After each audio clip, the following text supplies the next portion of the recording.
There's a moment that sneaks up on you quietly, almost unnoticed, but it pierces deeper than any alarm or shout ever could.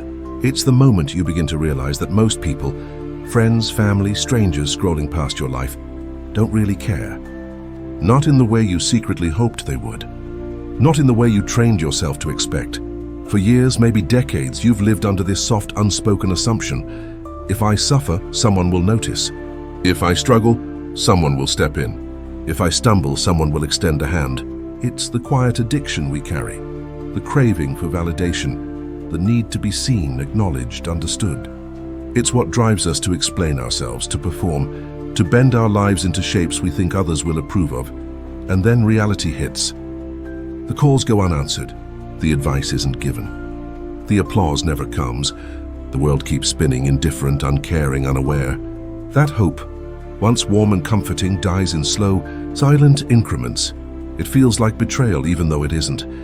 It feels like the world has abandoned you, even though it was never holding on in the first place. And in that emptiness, in that quiet, something strange happens. A kind of freedom begins to emerge, because when no one is there to validate your pain, when no one is holding the mirror up for you, you are forced to look into it yourself. And what you see there, unfiltered, unsoftened, unapproved, is real. It's raw. It's yours. This is the beginning of everything changing. The moment you stop waiting for someone else to care is the moment you start taking care of the one person who truly can, yourself. That's the quiet truth no one tells you. Most don't care. And paradoxically, that's exactly what makes life yours to claim. The addiction to being seen. Humans are addicted to being seen. Not just occasionally, not just in moments of pride, but constantly. We crave recognition as if it were air, as if our very survival depended on applause, approval, or even the faintest acknowledgement from someone else. It's quiet, insidious, and almost invisible. How much of your energy, your time, your identity is built around being noticed. Every scroll, every like, every fleeting glance becomes a hit of reassurance. Every conversation is filtered, every story curated, every emotion measured. You perform not because you want to, but because your mind has been trained to crave validation. And like any addiction, it pulls you back again and again. Even when you know it leaves you hollow, you begin to notice the patterns, how easily disappointment follows a lack of recognition, how quickly you shrink when your efforts go unseen, how much of your mental space is taken up by waiting for someone, anyone, to finally notice you. It's exhausting and yet invisible. You may not even realize it's controlling you. The Stoics would call this an expectation, an attachment to outcomes beyond your control, and they knew its cost. Seeking constant recognition chains you to the world, making you reactive to every glance, every word, every passing judgment. Your happiness, your growth, your freedom becomes contingent on forces outside yourself. And here's the paradox: the very thing you're chasing, the attention, the acknowledgement, the proof that you exist in the eyes of others, becomes what keeps you small. The more you need it, the less free you are. The more you perform, the less you actually live. Breaking that addiction isn't easy. It's uncomfortable. It feels unnatural. But it is also the key, because once you stop needing to be seen, once you stop building your life around other people's gaze, something extraordinary happens. You start seeing yourself fully, without filters. And that sight, the clarity, is the first taste of real freedom. The moment the illusion dies, there comes a moment, sharp, quiet, irreversible, when the illusion finally dies. The hope that someone will notice, that someone will care, that someone will step in, collapses under the weight of reality. It isn't dramatic. There's no fanfare, no grand revelation, no audience to witness it. Just silence. That kind of silence that settles deep into your bones and refuses to let go. At first it feels like betrayal, like the world has turned its back on you. You replay conversations, reread messages, analyze gestures, searching for proof that you were wrong, that someone does care. But the truth is simple. Most don't. Not out of malice, not because they're cruel, but because they are consumed by their own lives, their own struggles, their own chaos. And you've been waiting for validation that will never come. That realization stings. It's uncomfortable. It shakes the foundations you've built around hope, around expectation, around identity. You may feel lost, adrift, invisible, and yet, in that very moment, a subtle shift begins. Because when you stop waiting, when you finally accept that no one is coming to save you, a strange freedom appears. You are no longer bound by others' recognition. You are no longer performing for an audience that doesn't exist. You are free to act, to grow, to move, for reasons that have nothing to do with anyone else. The moment the illusion dies is terrifying and liberating all at once. It feels like loss, but it is gain. It feels like isolation, but it is clarity. You begin to see where your life has been spent waiting, and for the first time you can choose differently. The chains of expectation fall away, and in their place, something new emerges: self-reliance, quiet strength, and the undeniable power of taking your life into your own hands. And that, paradoxically, is when everything changes. The Stoic perspective. The Stoics understood this long before us. They saw clearly what most of us spend a lifetime avoiding. The world does not owe us attention, understanding, or comfort. Marcus Aurelius, Epictetus, and Seneca all recognize that peace and power are found not in the gaze of others, but in mastery over oneself. Epictetus said, "No person is free who is not master of themselves."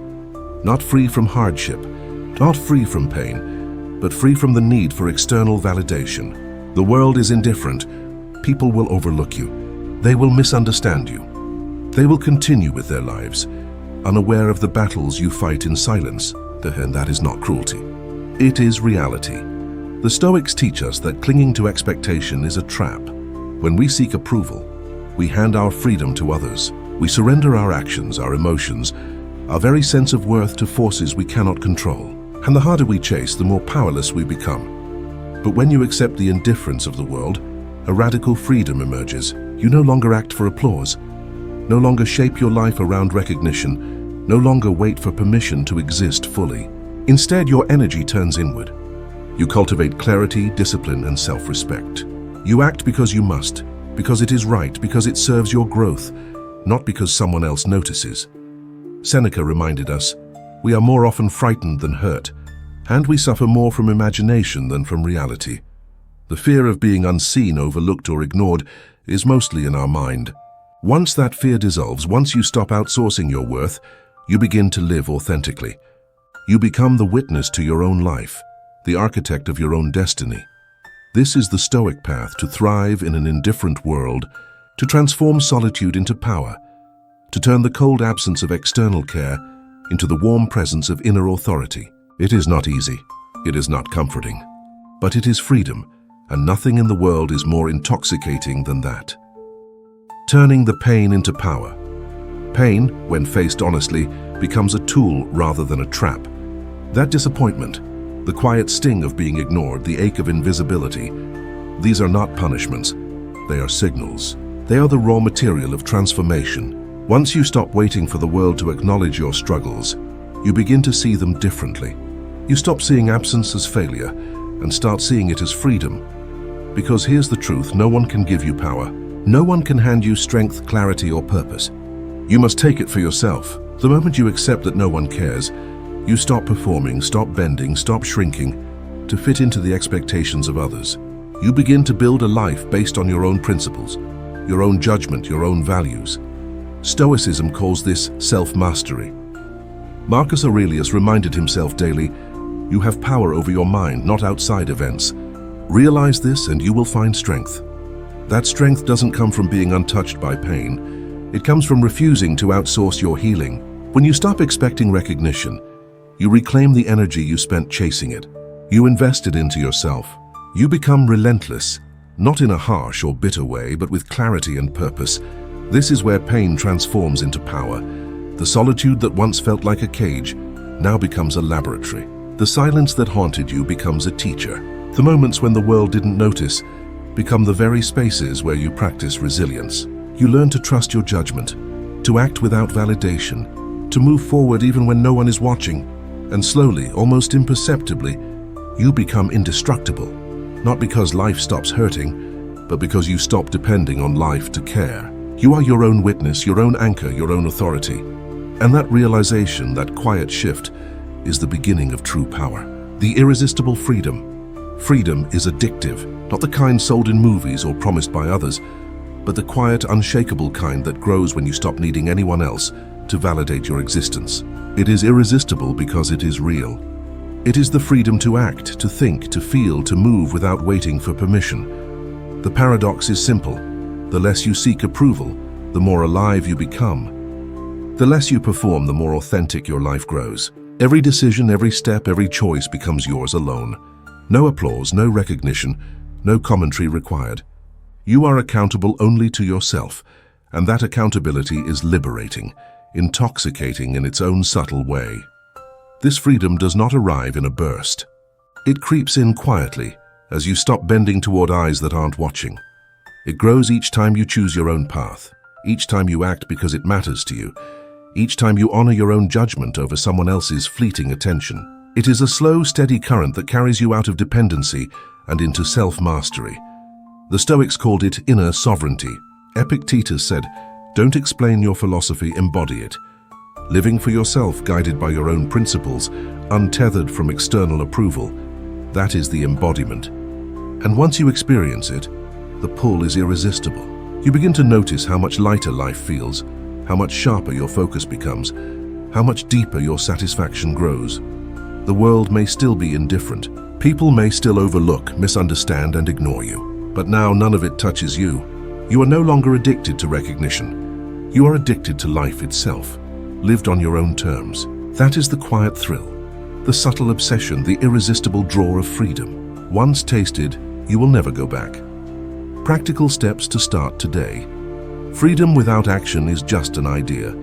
You can feel its pull, taste its possibility, but until you begin, it remains distant.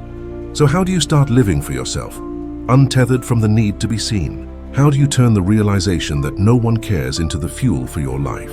First, observe your cravings for validation. Notice when you're performing, explaining, or shrinking to fit others' expectations. Write it down, track it, feel it in your body.